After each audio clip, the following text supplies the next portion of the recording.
iPads are useful for their purpose, but they are no substitute for brains. All right, here we go. I have to say, well done, Ray. Well done. Well played, my adversary. Well played. Phoenix isn't gay, but if he was, he'd pick Fremont. Oh yeah, he'd be living down there with you in the bunker, man. Woo! Once you go free, you always do the Z.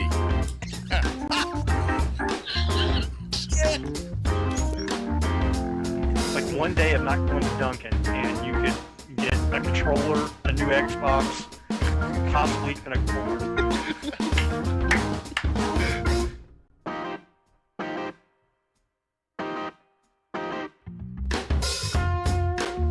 And now the group that can't count its nuts and come up with the same number twice.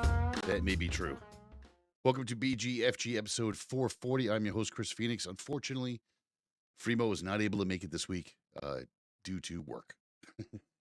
Things went sideways and he had to deal with it.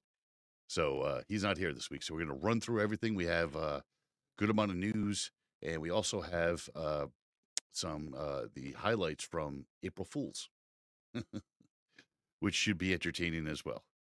So let's just get into it because there's really nothing else to talk about except for the show. BGFG News.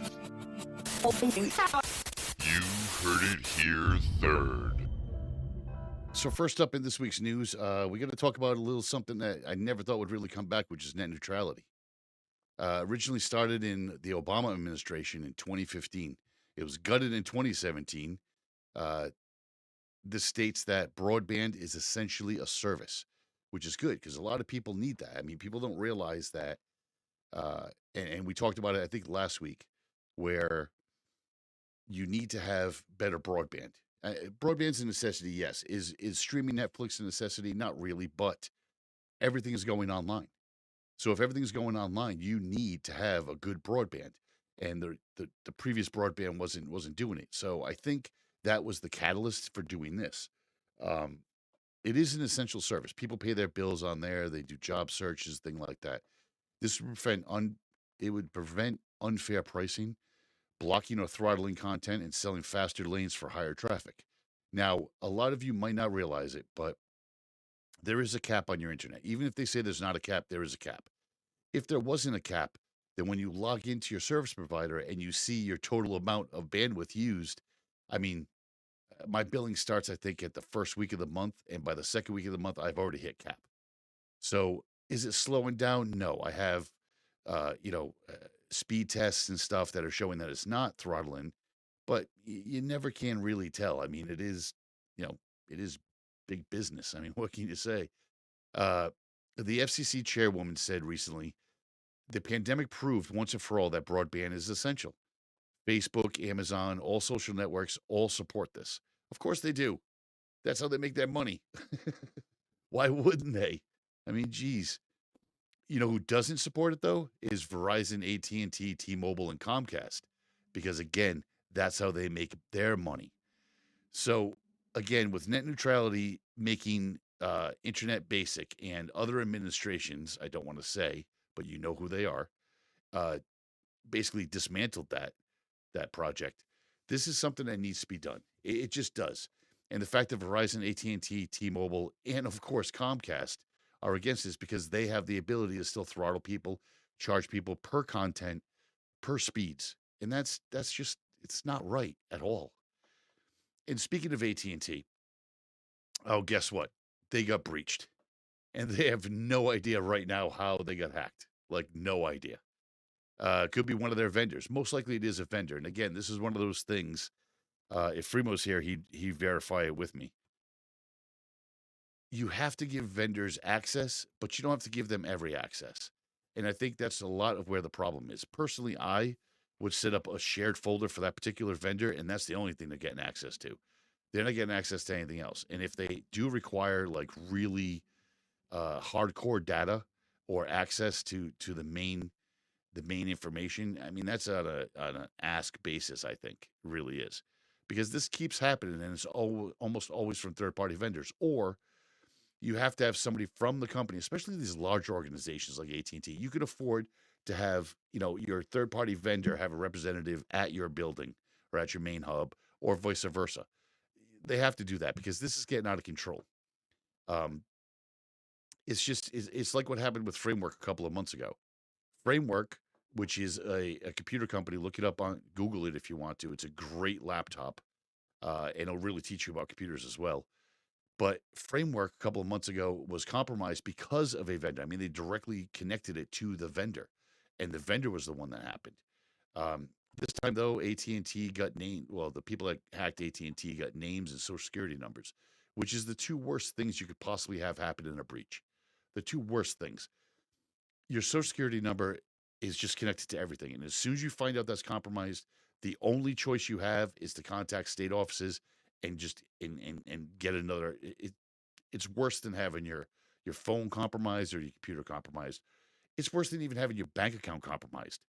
It's your social security number. Everything kind of works off of that on the bigger scale. Analysis appears to indicate that the data is from 2019 and earlier, so it's not super bad, but it's still 2019 and earlier. How many people changed their, besides me and my wife? I don't get it. But you've had your carrier for a very long time. So it's a very good possibility in 2024 that you've had your carrier since 2019. So it's everything from 2019 and earlier. And AT&T also stated that they didn't get any personal financial information or call history. Wow. Thank you, AT&T. Whew, I was worried.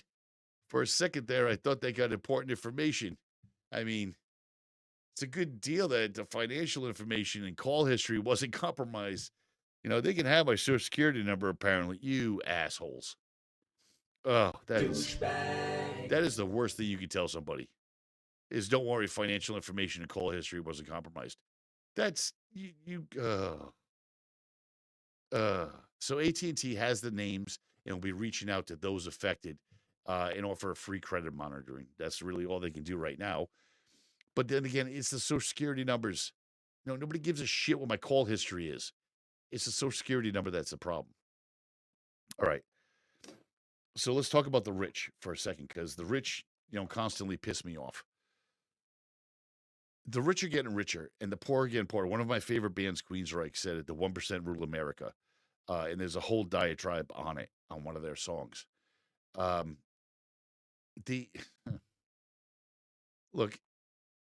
the rich are rich for a reason. I get that. But the fact that the amount that they have, right?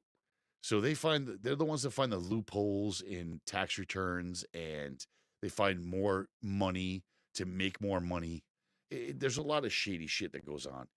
But according to data released by the Federal Reserve, the 1% are richer than they've ever been. End of last year, the rich had $44 trillion, up from $30 trillion in 2020. Just think about that for a second. In 2 years, they upped trillions, $14 trillion. Trillion. You can't spend, if you put $1 million in the bank, it's going to be hard pressed to pay to spend that. If you have $1 billion, it's extremely hard to spend it all. But 44 trillion, I mean, look, before I start getting email about all sorts of shit that's like going to that, give me some hate mail. yes, I could go buy $1 billion car or $1 billion home or some shit like that.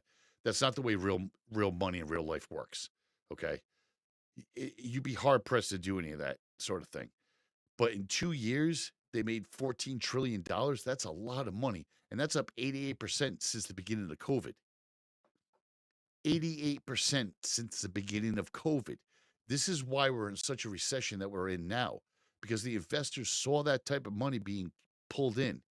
It's happened with big box stores. It's happened, I don't even want to say big box stores. It's happened with all the retailers. You're seeing mass layoffs right now for the simple fact that not the retailers, you're seeing layoffs because the investors want money returned. And none of these CEOs have the balls to turn around and say, hey, look, that was a fluke. We can't make that again. So how they're making their money, they're cutting the industry. They're doing mass layoffs. They're finding other ways to monopolize to make sure that the problem is that retailers are not looking at the big picture. They're not looking at the customers that are going to continue to come in to your facility and buy things. They're looking at the bottom line. If you make it customer focused, the money's going to come. If you don't make it customer focused, the customers aren't going to come, and you're still going to be screwed. You're going to keep cutting people and cutting people and cutting people. Look, you're seeing McDonald's, you're seeing Walmart, you're seeing Amazon, you're seeing all these places that had brick and mortar checkouts or pickups or whatever, doing away with them. Or they're doing the exact opposite and they're putting in self-help. I saw a McDonald's the other day that had a digital checkout. So there's not even fucking people at the counter. What the hell? It's going to come to a point where you can just order a coffee. I mean, even if you watch like a Bar Rescue, they even have an automated machine that as soon as you swipe your card, like you'll have a certain amount, like say you want a I don't know, a Long Island iced tea. You put the glass underneath, it confirms that it's the right glass. You confirm what you want in it, and you swipe your card, and then you hit pour. It's doing away with even the bartenders. So again, this is a problem. One of my favorites, Senator Elizabeth Warren and Representative Pramila Jayapal, and others are pushing to pass the ultra millionaire tax. And I think this is a good idea. 2% tax on every dollar over $50 million. 2% on every dollar over 50 million. These guys are billionaires. This is going to hit them where it hurts. And I think it's the right thing to do. Because it's not fair that people like Jeff Bezos get so many tax loopholes and breaks that he pays less taxes than a public school teacher, people. He pays less taxes than a public school teacher. Bullshit. It is bullshit. It's awful. It needs to stop. Why can we not tax billionaires? They have the money. You know, they're going to make more money the following year. Is it a contest? Is it because they need to buy a bigger yacht that they're going to use 3 months of the year? It's really bullshit, man. I complain like I'm going to be a billionaire someday soon. It's not the case at all. All right. And finally this week, we're going to talk about Kiss. And I don't mean a kiss like smooches. I mean Kiss the band. Kiss the band is finally done. Now, they just did their last tour. It was a good run. And now the final tour is done. And what surprised me was that they went... Now, to give you a little backstory, Kiss, Gene Simmons from Kiss, the bass player, the Demon, has legitimately been a beyond brilliant businessman with that band. Literally, a beyond brilliant businessman. What he did was he not franchised. He basically made anything and everything he could with Kiss, and he was the only person that had the authority to do that. I mean, he would talk to, I believe, Paul Stanley, but the majority of it was him. Put it this way. You had Kiss cars, lunchboxes, thermoses, anything that man could put a brand on, he did. Even coffins. You can get a Kiss coffin, and while you're being brought down into the ground, you can hear your favorite Kiss song. So he's going above and beyond of selling their name and stuff and making money off of it. And that's good. That's great. I love that. That's capitalism at its best, and that's what we do. So if you have a band that hits big and you don't sell out and you besides the t-shirt sales, you start selling your own gimmicks, brilliant. You're making money for yourself on your name. That's having a brand, and that's selling that brand. That's the way it should be. But they've gone and sold out, and I could not believe it when I read it. I could not put it in the show fast enough. They sold their catalog, their brand name, and their IP. Like everything. That's everything.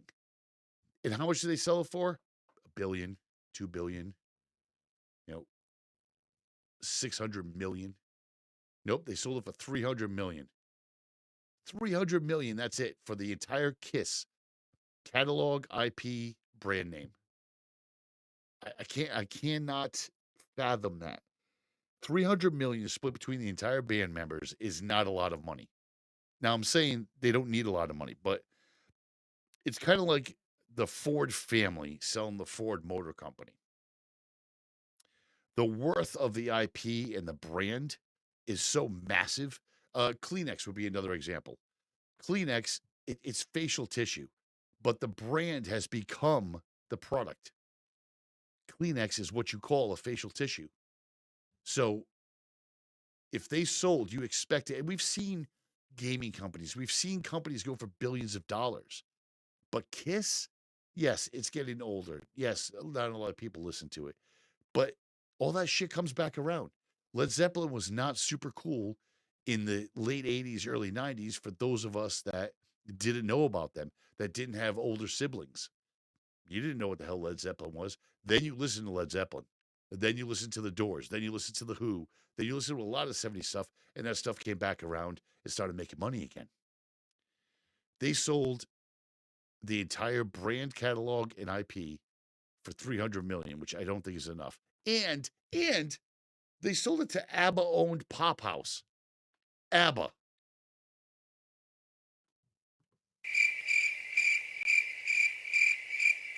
Friggin' ABBA. They also made a digital avatar of themselves that can keep performing. So if there's a special song or something they're going to put on something, they can actually have these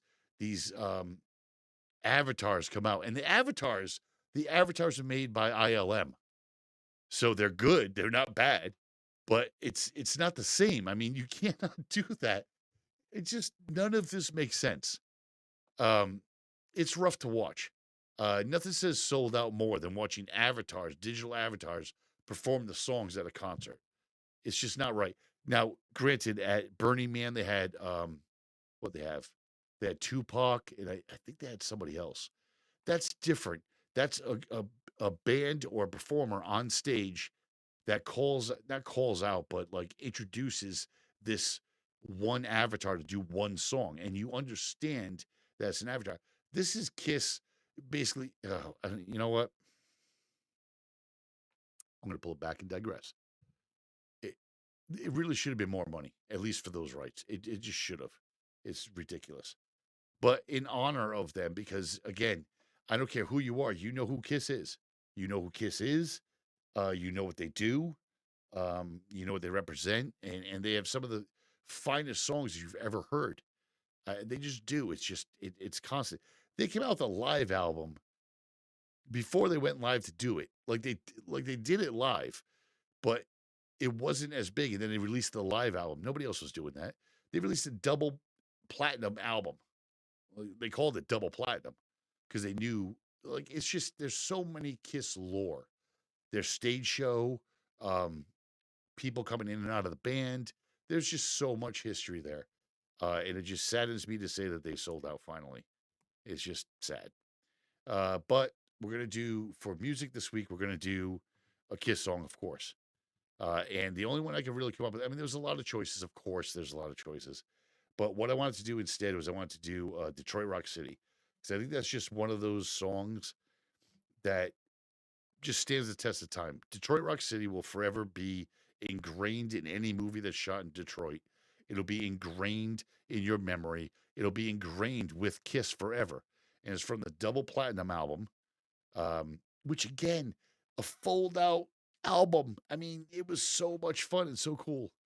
All right, so let's get into Kiss, and on the other side we got some stick style, and then we'll get into For What It's Worth and round up with some April Fool's Day stuff. So here's Kiss, Detroit Rock City. So before we get into stick style, what we usually do here on the show, and unfortunately Freeman's not here, but it's getting beautiful out. It's really nice out. So I'm going with the Modelo Especial. It's so refreshing. So refreshing. Oh, that's good stuff. Oh, I'm going to take another swig. Oh, that's good. All right, so let's get into this week's stick style. Gaming.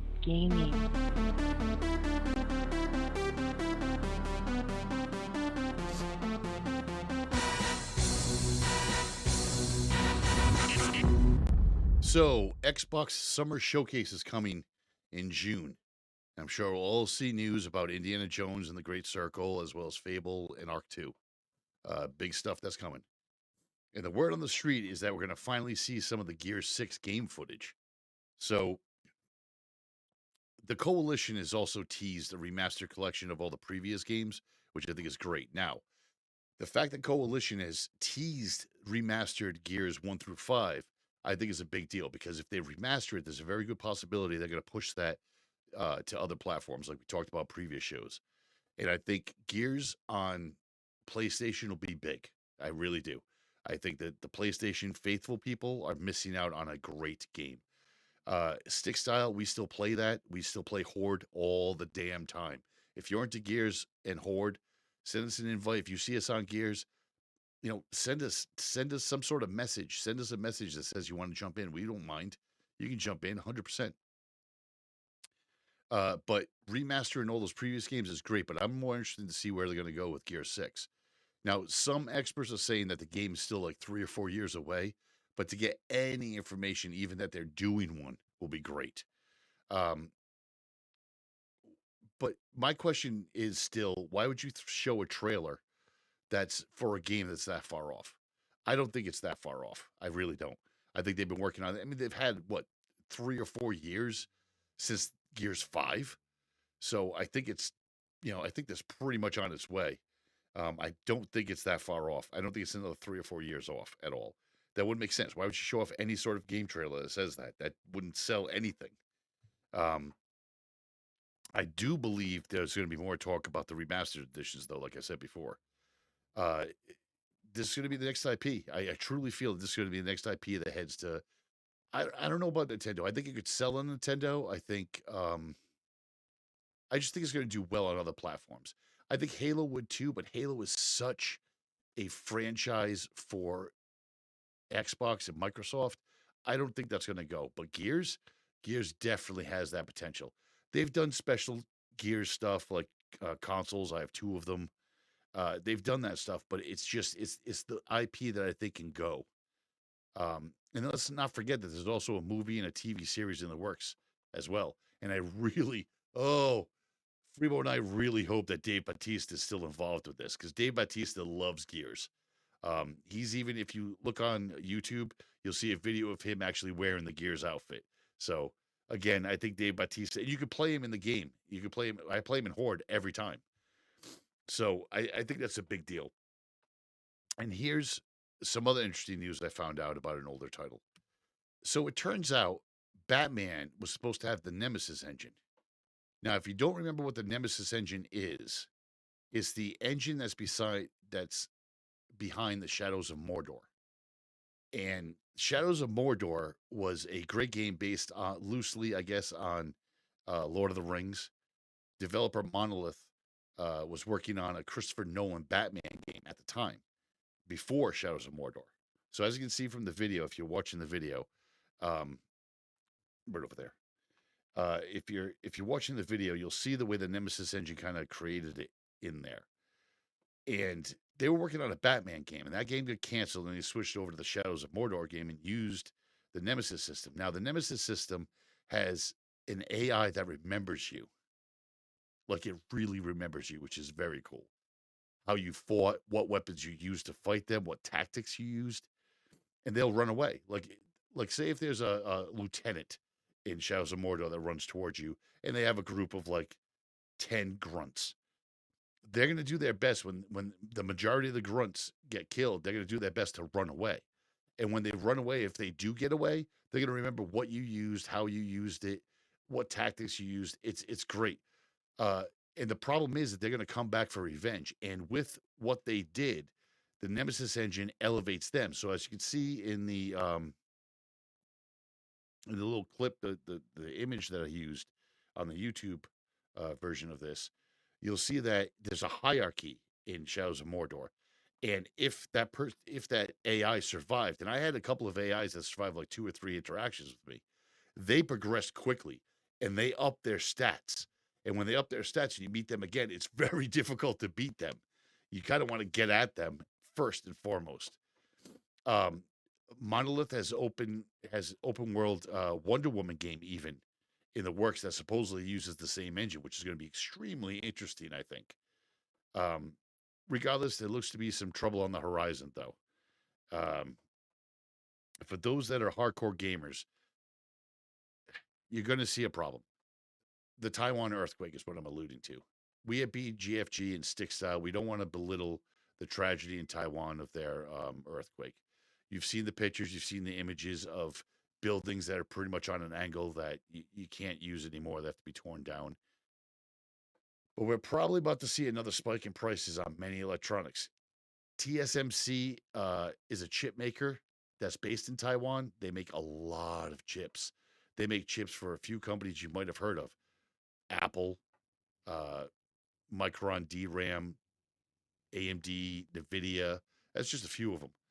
And it's going to be hard. Like, they're saying that their fabs are up and running again, but it's not going to be at 100%, which means prices are going to skyrocket. I think it's going to be similar to 2020, but not the same. It's going to be similar, though. You're going to start seeing prices skyrocket. So if you're thinking about building a computer, I would start thinking about it real soon. At least get the video card that you want. I mean, I have upstairs in the Stick Style machine, I have a 2080 Ti that still runs like a champ. I mean, granted, it's running at full bore. Those fans are at 100% when I'm playing Helldivers, but it's still running really great. We've been playing a lot of Helldivers on Stick Style, which brings me to another kind of story. So I think some players on Helldivers is a great game. If you haven't played it, I implore you to go and play it because it's really well done. But some players are taking it just too damn seriously, man. Now the game has so many fun culture and lore around it that you can really sink your teeth into. And there was a short time when you can get kicked from other players just because they didn't like your weapon choices. Plus, you have an ever-evolving gameplay and directives. So at any time, we talked about it on the show before, there's the one game master named Joel that if he thinks that a planet's going down too fast, he'll add more enemy players.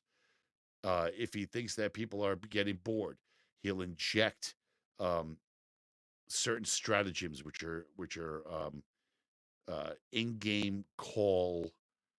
You can call them in-game like add-ons, a mech warrior, a truck, and that happened on rarities, and I'm pretty sure it's for testing purposes. But the fact that they still involved us as a general public was freaking awesome. One of those directives was to save planet Malevolent. Well, it was Malevolent Creek, which the community started calling the Space Vietnam, and everybody jumped over to that planet. It was for the Tomatrons, which is the robot version. So for those that don't play the game, you have two different sides of the map. You have one side that's all robots, which is basically like Terminators called automatrons. And you have the other side, which are bugs. Really, really like, oh my God, how can the name escape me right now? Like, oh, Starship Troopers. You have bugs like that on the other side. Freemo and I have played a lot of the bug ones. I've gone and played with the other groups and other people. I've played the Automatron one, which is tragically different. You have to rethink a lot of things. But Malevolent Creek, Space Vietnam, we lost that planet.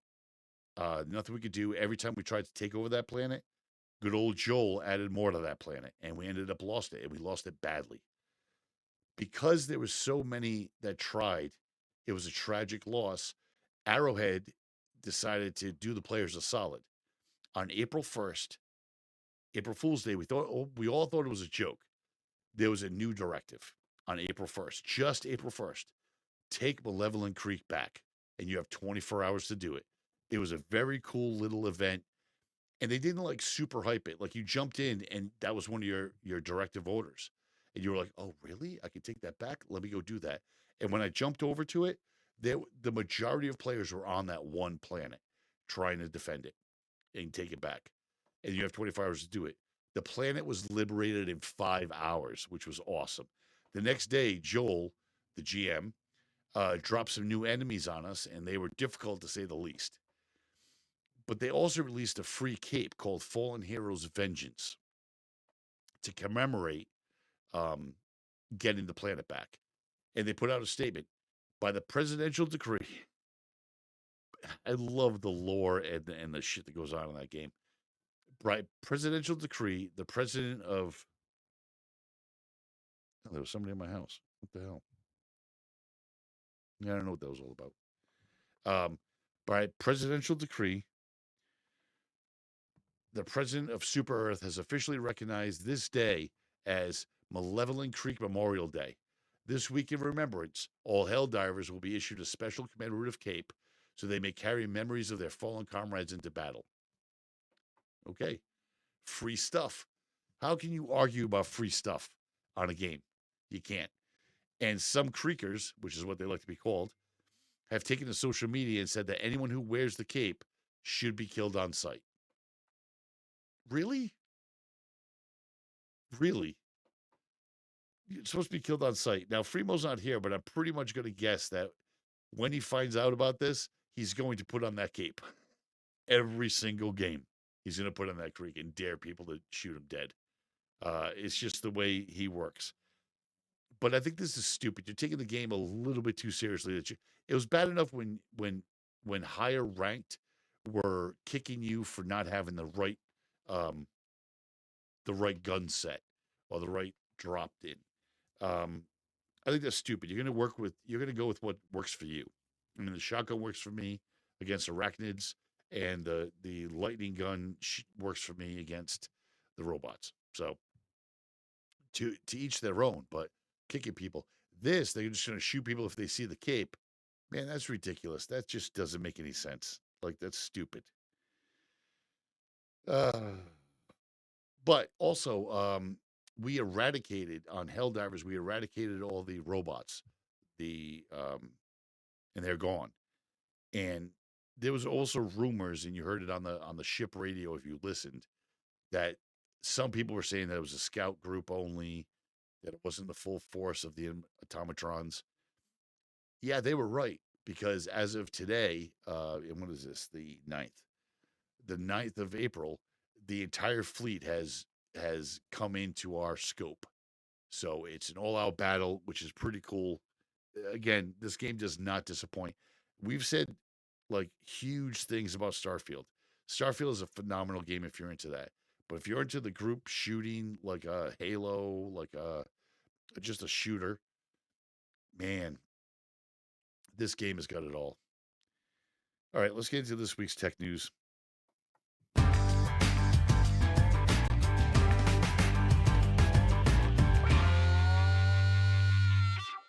Sometimes in life, you need a little private browsing, don't you? For instance, Google Chrome's incognito mode. You need that sometimes. Well, there's a lawsuit. There was a lawsuit in 2020 that would have required Google to pay out around $5 billion in damages for people. Instead, they owned up to the fact that they have indeed been keeping data from incognito mode.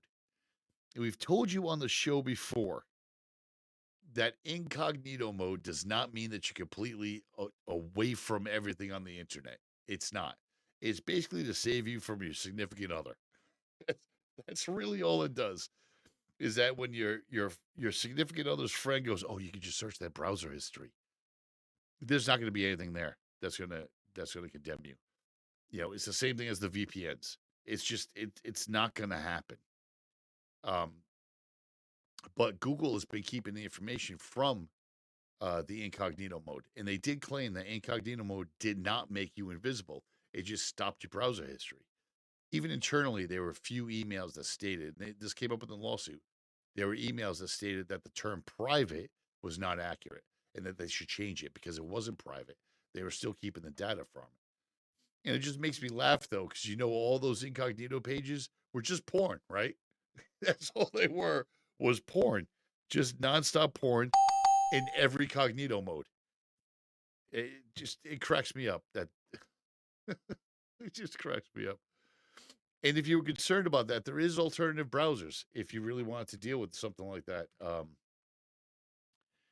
though I don't know if I trust them any more than I trust the current ones that are out there, but there is some.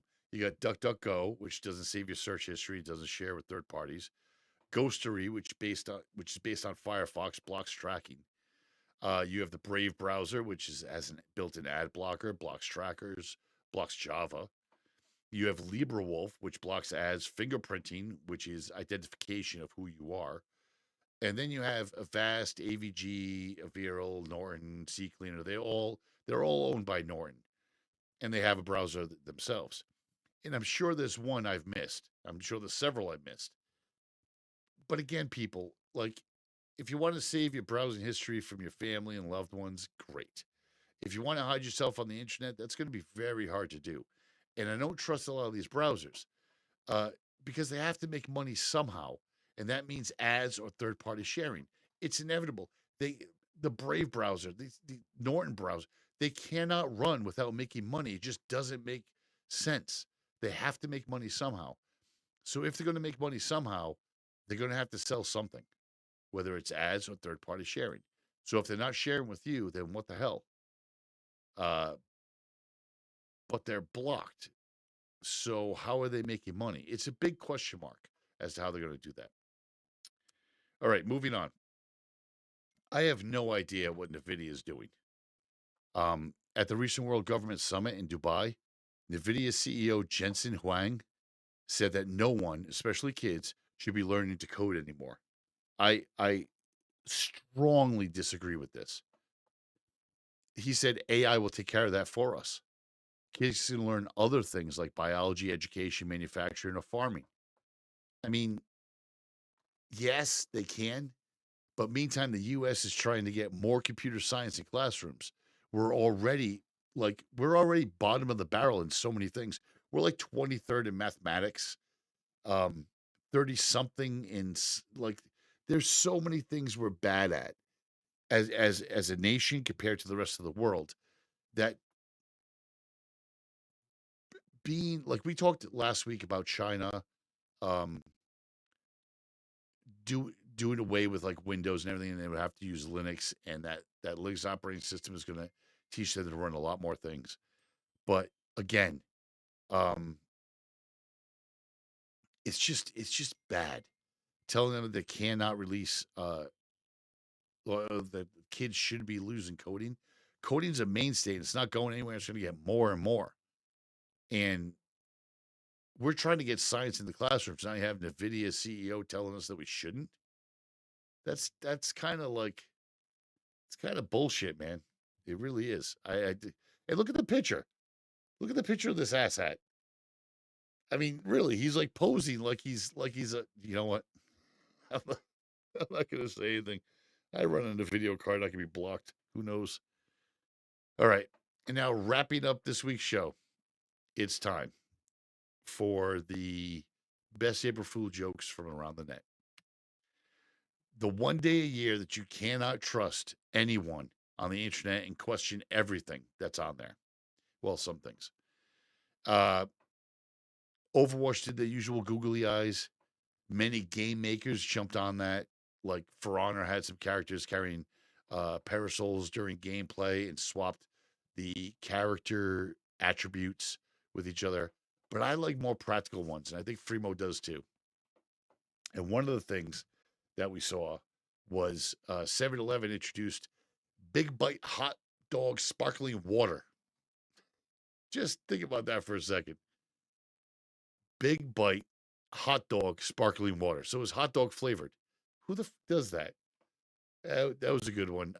Olipop has sour cream and onion flavored soda. Another soda that's disturbingly flavored. And I love the way that people ask for these things. Like, is that real? You're an idiot. You're just an idiot. You also had Rosetta Stone, had an app called Rosetta Stoned to prepare you for the first trip to the dispensary now that everything's becoming legal. That way you can have stoners speak.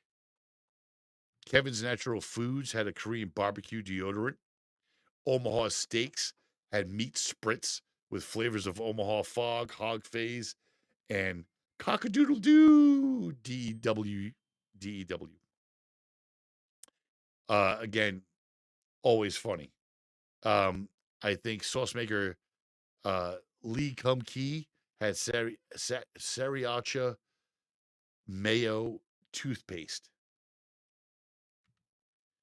What? Basic Apple guy announced a 12-inch MacBook. I thought this one was pretty brilliant. 12-inch MacBook, which everybody's been waiting for and has never come out, from Apple with an M3 in 5 colors, like the old Bondi Blue iMacs. So I thought that was pretty cool. Razer had the Cthulhu chair with 8 AI arms, which I thought was hilarious. If you watch the video, it's pretty damn funny. Cyberpunk announced that you can install the game via floppies. And don't worry, it's only going to take you 97,619 of them to install the game onto your computer. Which I thought was great. That's funny. Krispy Kreme decided they were going to launch a glaze anything. So if you can bring in a pizza, they'll glaze it. If you bring in a hot dog, they'll glaze it with a Krispy Kreme glaze. Yeah, I don't know about that. And one of my personal favorites this year, again, I thought it was kind of a weak year. They did basics. There wasn't anything really outside of the Razer one. The Razer one's pretty good. My personal favorite this year was Haagen-Dazs haggis flavored ice cream. Haggis flavored ice cream. That's good shit right there. That's just good shit. I mean, it's not good. I'm sure it's not good, but it's pretty funny. But that rounds up the basics. There was a lot of video game stuff this year for April Fools, but a lot of them were like really niche. There were a lot of like you got to know the game to get the game, to get what they did. I mean, googly eyes in Overwatch is funny no matter who you are. It's just googly eyes. But we're used to having things like, hey, here's a product that should be out there and it's not, and we're April Fooling you. And then sometimes, like, we always throw back to 1UP with their arcade cabinets you can go buy right now at your local big box. That was originally a April Fool's joke. That's how that started. And they got so much demand for it, they actually built it and sold a shit ton. But I like when people do that, especially in the tech world. Man, all you got to do is create a one-off. It's not that hard. Just create a one-off. We've seen it even with like the 3-key. Who did that? Was it Elgato? I think it was last year. They did the ultimate 3-key, and they came out with it because people were like, "Yeah, I'll buy that. I use 3 keys for certain things. I'll buy that." But some of them are okay, if anything. So I'm looking forward to seeing what they do next year and seeing if that adds. And that is really it for this week. Not a whole lot else. We look forward to doing next week. Sorry the show was late this week. Fremont and I were kind of waiting to see if his schedule cleared up, and it didn't, unfortunately. But you know, we'll see what happens this coming week. Thank you for everything that you guys do. That's it for this week. Tense down. Show's over. So you can find more of this garbage at bgfgonline.com. You can also send us an email with your questions or suggestions at bgfgshow@gmail.com. Find our podcast on Apple Podcasts, Spotify, Google Podcasts, Stitcher, Overcast, Podcast, Castro, Castbox, Podchaser, and YouTube. Thank you for listening.